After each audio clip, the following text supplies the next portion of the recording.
الحمد للہ عدد خلقہ ورضا نفسہ وزنۃ عرشہ ومداد کلماتہ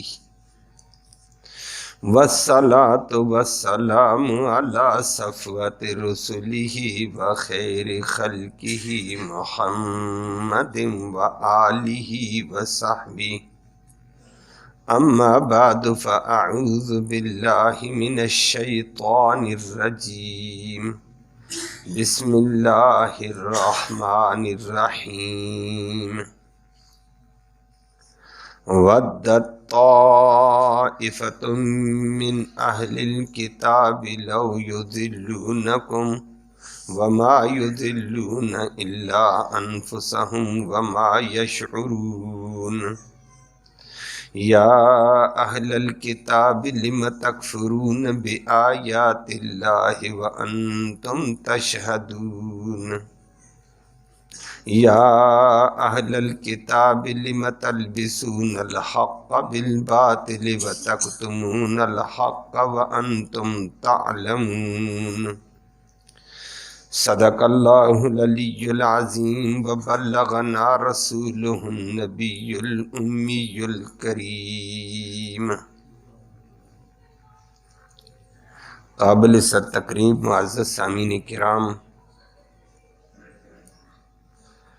آج کے ان آیات کریمہ میں بھی یہود اور نصارہ کی باطنی اور اندرونی چال بازی کا ذکر کیا ہے کہ یہود و نصارہ محمد کریم صلی اللہ علیہ وسلم کے اور اس کے لائے ہوئے دین کے دلی دشمن ہیں، اور یہ چاہتے ہیں اہل کتاب والے کہ کسی نہ کسی طریقے پر مسلمانوں کو گمراہ کیا جائے۔ وہ آپ کے سامنے بات آتی ہے، لیکن اللہ نے فرمایا گمراہ کریں گے نہیں۔ جو دین کے لیے بک بک، نبی کے لیے بک بک کرے گا وہ خود گمراہی کی انتہا پہ پہنچے گا، اس کو پتہ نہیں چل رہا ہے۔ وہ یہ سمجھتا ہے میں نے بڑا تیس مار خان ہوں، اندر سے وہ برباد ہو رہا ہے۔ فرمایا ان کی عقل نہیں، شعور نہیں۔ دوسری بات پھر اللہ نے مخاطب کر کے یہود ہی اہل کتاب کو بتایا، تم اللہ کے احکام کا، آیتوں کا کیسے انکار کرتے ہو؟ تمہاری تورات، تمہاری انجیل محمد کریم صلی اللہ علیہ وسلم اور قرآن کے بارے میں بول چکی ہیں، اور تم خود اس کے گواہ ہو۔ تیسری بات بے ایمانوں میں یہ بات تھی کہ نبی کریم صلی اللہ علیہ وسلم کی ذات اور صفات کے حوالے سے جو تورات میں، انجیل میں پیشن گوئیاں تھیں، ان کو خلط ملط کر دیتے تھے، اور پہلے نبی کے آنے سے سناتے تھے، بعد میں خلط ملط شروع۔ فرمایا یہ کیا کام شروع کیا؟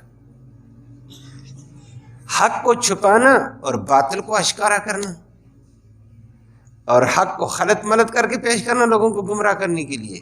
فرمایا یہ جیل سازیاں چھوڑ دو، اور ساتھ مسلمانوں کو تنبیہ کیا، مسلمانوں ان کی روش کو سمجھو، ان سے بچنا، یہ میٹھے بن کر آئیں گے اور تمہیں گمراہ کر دیں گے۔ اللہ ہم سب کو محفوظ فرمائے، لفظی ترجمہ سماعت فرمائے۔ اللہ نے یہود و نصارہ کے حوالے سے ویسے تفصیل تو سورۃ البقرہ میں بڑی بیان کی تھی، لیکن یہ آیتوں میں بھی اللہ نے بتایا مسلمانوں ان کے اندر کو سمجھو، میں رب تمہیں سمجھاتا ہوں، یہ تمہارے نہیں ہیں، ویسے تم ان کے ساتھ جڑو گے اپنے آپ کو برباد کرو گے۔ فرمایا ودت،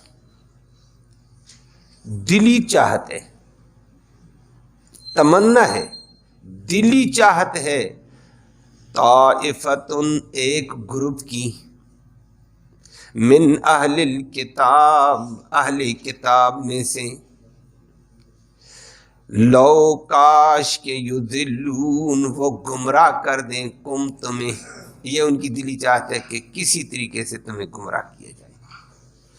اور ساتھ اللہ نے جواب بھی دے دیا، وما یضلون، اور وہ گمراہ نہیں کر پائیں گے، الا انفسہم، مگر اپنے آپ کو، وما یشعرون، اور ان کو اس گمراہ اور مردود ہونے کا پتہ بھی نہیں کہ ہم خود مردود ہو رہے ہیں۔ یا اہل الکتاب، او اہل کتاب والو، لم تکفرون، تم کیوں کفر کرتے ہو، انکار کرتے ہو، بآیات اللہ، اللہ کی آیتوں کا، جو نبی کریم صلی اللہ علیہ وسلم اور قرآن کے حوالے سے ہیں، وَأَنْتُمْ تَشْهَدُونَ، حالانکہ تم اس کے گواہ ہو کہ نبی کی آمد سے پہلے تم بولتے تھے نبی آخر زمان آنے والا ہے۔ یا اہل الکتاب، او اہل کتاب یہود و نصارہ، لم تلبسون، کیوں خلط ملط کرتے ہو، الحق حق کو بالباطل، باطل کے ساتھ۔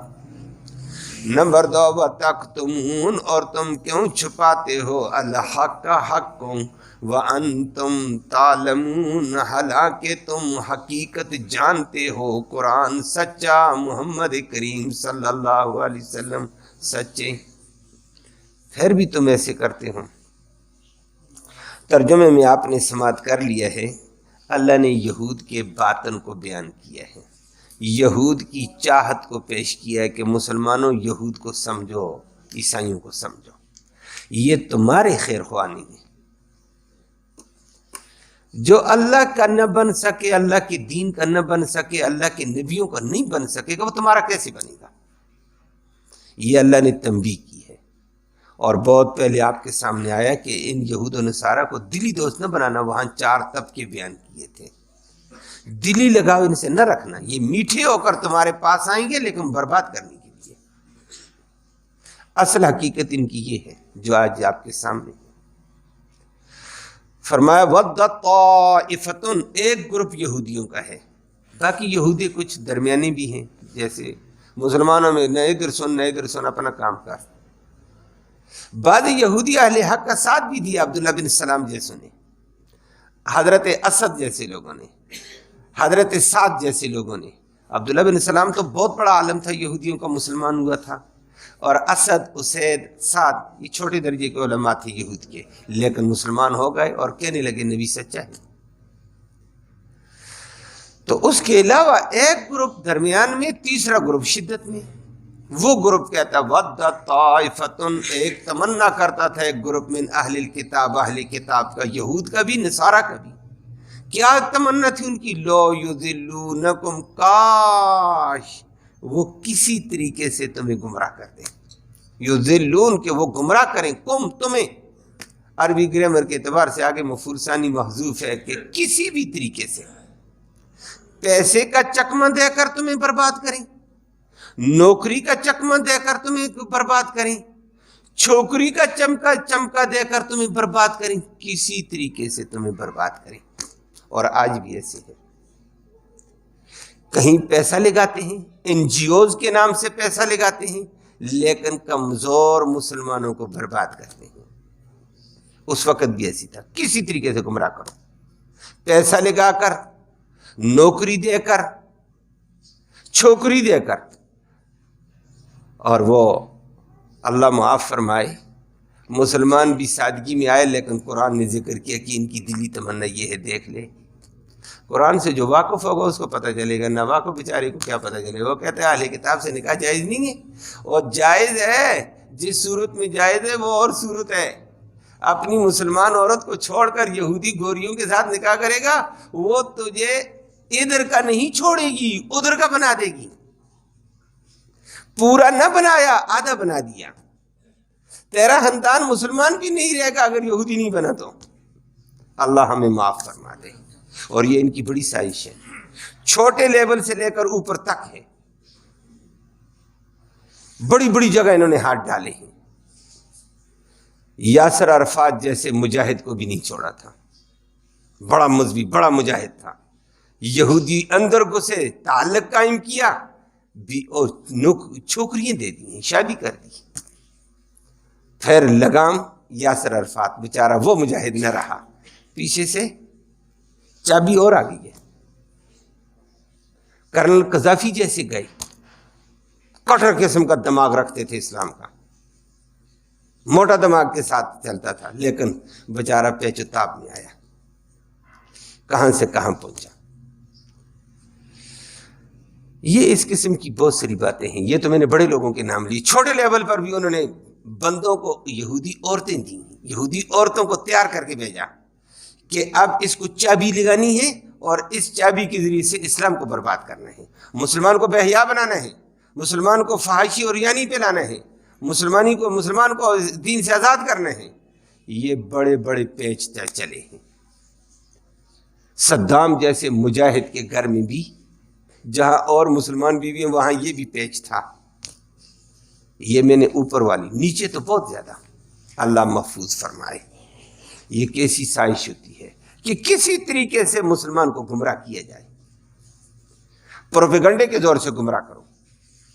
اور پروپیگنڈا بڑا عجیب ہوتا ہے ان کا کہ اسلام کے اوپر ایسی شکوک و شبہات پیدا کر دو مسلمان کا یقین ڈگمگا جائے, اور مسلمان کا اللہ کے قرآن کے اوپر شک آ گیا, یقین ختم, گیا ایمان ختم.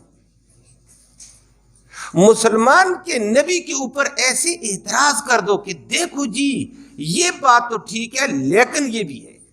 یہ لیکن کیا کہ نبی کے یقین کو کمزور شکوک و شبہات نے. اب نبی کی نبوت کے بارے میں مسلمان کو شک پڑ گیا, کہاں مسلمان ہے؟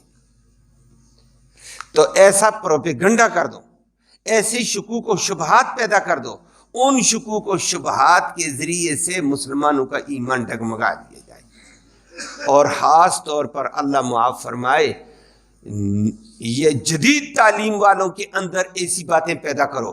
اسلام سے وہ بیچارے کوری, وہ کہتے ہیں ہم جدید تعلیم میں حاصل کر رہے ہیں, جدید ٹیکنالوجی کے اندر ہم ہیں اور جدید سائنس کے اندر اب ہم ہیں.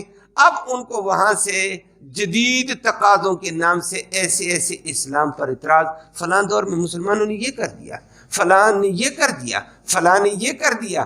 وہ کہتے ہو مسلمان تو بڑے عجیب اور ان کی پیچھے حالت ہی کمزور ہے. اب اس بیچارے کا ایمان خراب ہو گیا. اللہ سب کی حفاظت فرمائے. اب اس کو یہ نہیں پتا ہے کہ خدا کا بندہ ان اعتراضوں کو سن کسی جید عالم کے ساتھ جوڑ, وہ عالم تمہیں تسلی دلائے گا کہ نہیں ایسے نہیں ایسے ہے. اس قسم کی بے شمار اعتراضات ہر دور میں, نبی کے دور میں بھی کیے, نبی کے دور کے بعد بھی کیے. سلطنت عثمانیہ کے ٹوٹنے کے بعد بڑی تباہی آئی. سلطنت عثمانیہ جب ٹوٹی, ترک ٹوٹا, اس کے بعد جنگ آزادی, پہلی جنگ آزادی, دوسری جنگ آزادی کے اندر انگریزوں نے اس پر بڑا کچھ لکھا. ایک انگریز نے تاریخ مرتب کی, مسلمانوں کی خوبیاں بھی بتائیں, خوبیاں بتا کر کیا کیا کام. اللہ ایک طرف خوبیاں بتائیں, اندر ٹیکے لگاتا رہا. خوبیاں بتائیں تو مسلمان نے دیکھا واہ یہ مسلمانوں کی بڑی تعریف کی ہے, بڑی اچھائی بیان کی ہے. لیکن آگے جا کر مسلمانوں پر اعتراضات, مسلمانوں کو ٹیکے, مسلمانوں کے عقائد, نبی پر اعتراض, قرآن پر اعتراض, اور صحابہ کرام کی جہاد پر, نبی کی جہاد پر اعتراض. کتاب ایک جلد پہ آئی, انگلش میں تھی, اور دنیا کو بتایا کہ اسلام کے اوپر میں نے کتاب لکھی. مسلمان بھی پڑھنے لگ گئے. کون سے مسلمان؟ علماء نہیں, عام مسلمان جو جدید تعلیم سے آراستہ تھا اس نے پڑھنا شروع کیا. بڑا متاثر ہوا, بڑا زبردست لکھا ہے اس نے ہمارے اسلام کو. لیکن مزید پڑھا تو اندر ایمان خراب کرنے والی باتیں. اللہ جزائے خیر عطا فرمائے. اس وقت شام کے اندر ایک بہت بڑا ڈاکٹر تھا, عالم تھا, علامہ ارسلان شکیب, بڑا عالم تھا. یہ وہاں کی مختلف طبقات اور اداروں کا سپرنٹینڈنٹ ڈائریکٹر بھی رہا ہے, اسپتالوں کا بھی انچارج رہا ہے. بڑا ڈاکٹر, بڑا مذہبی آدمی تھا. اس کے ہاتھ کتاب لگی, اس نے پڑھنا شروع کیا. اس کتاب کے اوپر پھر کتاب ایک جلد میں تھی. ارسلان شکیب نے اس پر مقدمہ لکھا, وہ 3 جلدوں پر ہے. ڈاکٹر صاحب بات سمجھ آئی ہے؟ کتاب ایک جلد پر ہے, مقدمہ جو اس کی ابتدا میں تمہیدی مقدمہ باندھا ارسلان شکیب میں, وہ 3 جلدوں پر ہے. اور اس نے وہ کتاب کے اندر کہا کتاب میں یہ بھی ہے, یہ لکھا ہوا فلان جگہ, لیکن اس کا جواب یہ ہے اور اس کا جواب یہ ہے, اور یہ کس حسد کی بنیاد پر یہ پروپیگنڈا کیا. اس کا جواب مقدمے کے شروع میں دے کر کتاب کو دنیا کے سامنے رکھا کہ مسلمانوں بیدار ہو جاؤ, تمہیں کتابوں کے نام سے تمہاری تعریف کر کے کیسے برباد کیا جا رہا ہے. اس وقت آنکھیں کھلی ہیں۔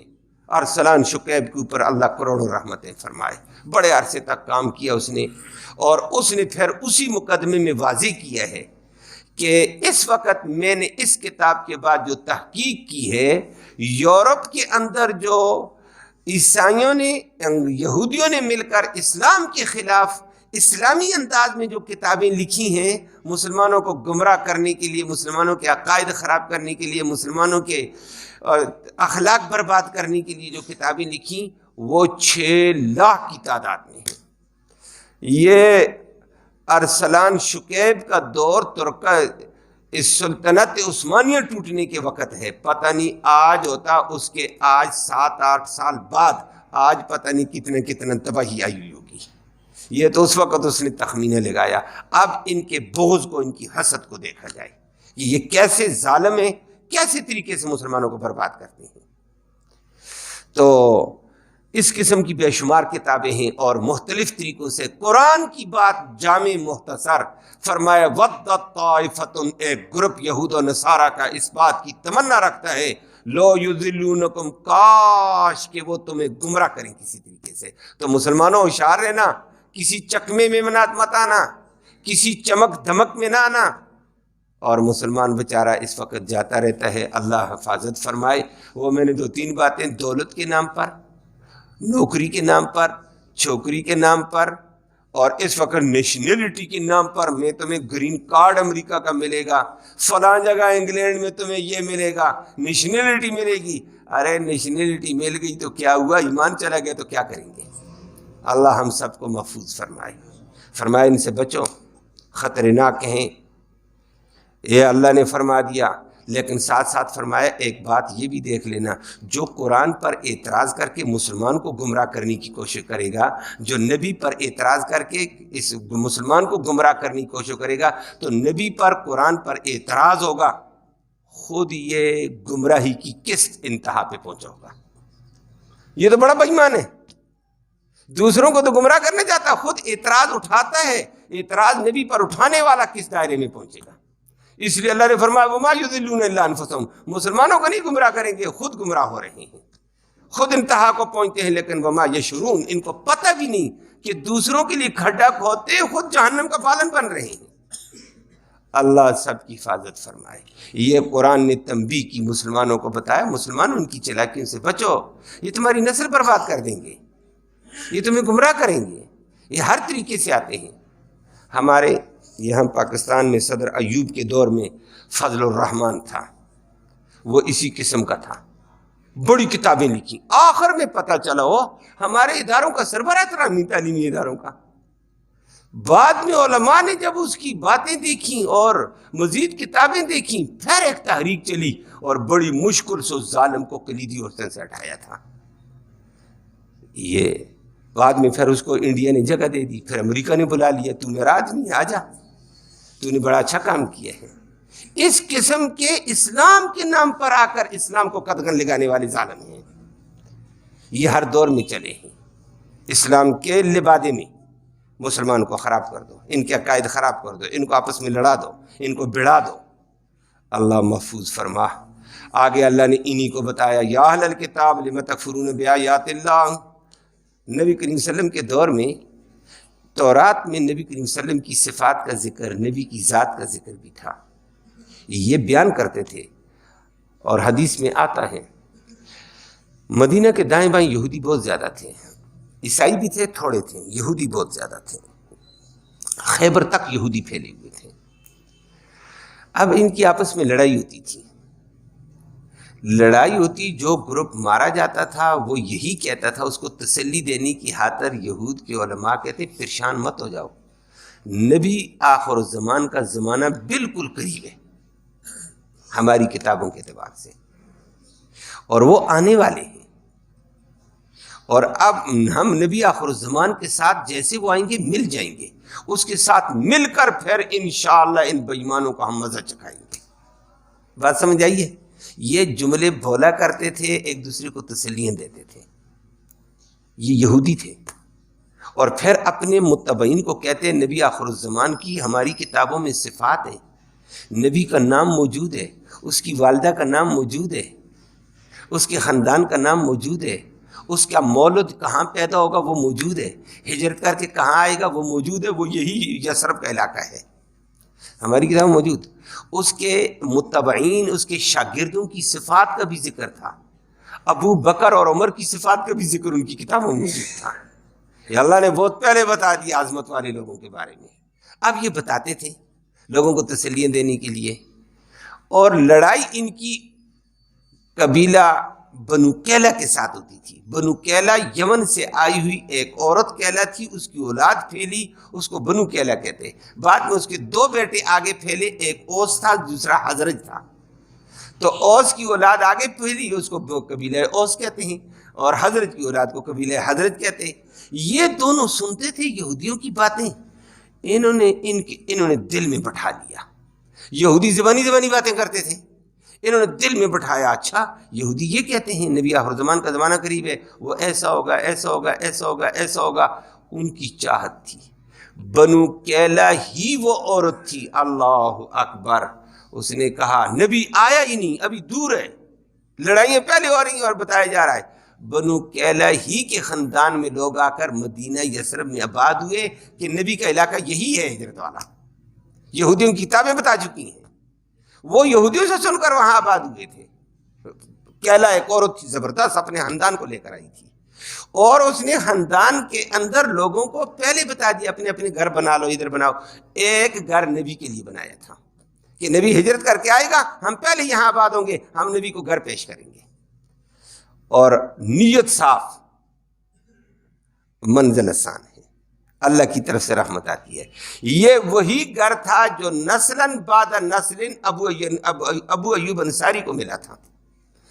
جب نبی ہجرت کر کے آئے تو نبی کریم صلی اللہ علیہ وسلم قباء میں 14 دن ٹھہرے، وہاں سے چلے یثرب کے شہر کے اندر داخل ہوئے، مسجد نبوی کے بالکل سامنے مکان میں لوگوں نے ایک اونٹنی کی لگام پکڑے، میرے گھر میں ٹھہرو، نبی میرا مہمان، دوسرا کہ میرا مہمان، میرا گھر حاضر، دوسرا کہتا میرا گھر حاضر۔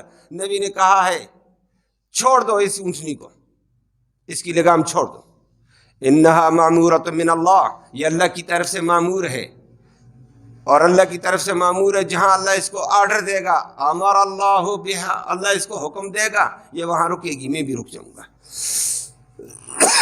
اونٹنی کی لگام چھوڑی، وہ ایوب انصاری کے گھر کے آگے جا کر بیٹھ گئی۔ نبی نے کہا میں تو یہیں رکوں گا۔ کس کا گھر ہے؟ ابو ایوب انصاری دوڑ کر آگے، میرا گھر ہے۔ مسلمان ہو چکا تھا، مسلمان یہ 3 سال پہلے مکہ میں جا کر نبی کے ساتھ مل کر مسلمان ہو چکے تھے، یہ اچھا حصہ ہے، تبھی تو نبی کو ہجرت کی دعوت دی، آ جاؤ ہمارے پاس، مکہ میں مشکلات ہیں۔ تو اب یہودیوں سے سن کر اگلے مسلمان بھی ہو گئے، نبی کے لیے گھر بھی بنا گئے، نسلاً بعد میں نبی کو وہ گھر ابو ایوب انصاری میزبان بھی نبی کے بن گئے، اور یہ 2 منزلہ گھر تھا۔ اور نبی کریم صلی اللہ علیہ وسلم کو ابو ایوب انصاری نے بڑھ کر کہا یا رسول اللہ صلی اللہ علیہ وسلم، میرا گھر حاضر، میں خدمت کے لیے حاضر، میری بیوی ام ایوب آپ کی خادمہ، تو آپ اوپر رہنا پسند کریں گے یا نیچے؟ نبی نے فرمایا میں نیچے رہوں گا، میرا آنا جانا رہے گا، میں مسلمانوں سے ملوں گا، باہر کے لوگ آ کر مجھ سے ملیں گے، نبی کو دیکھنے آئیں گے، نبی سے سوال جواب کرنے آئیں گے، میرا اوپر سے آنا نیچے مشکلات ہے، میں نیچے ٹھیک ہے یا رسول اللہ۔ ابو ایوب انصاری اوپر تھے، اللہ بڑے عرصے کچھ دنوں تک نبی کریم صلی اللہ علیہ وسلم نیچے منزل میں رہے، اور ابو ایوب انصاری اپنے گھر سے کھانا بھی دیتے تھے۔ کسی نے کہا ہمارا کھانا، اس نے کہا یہ اللہ نے مجھے سعادت دے دی، ادھر کھانا نہیں، میرا اپنا کھانا رہے گا۔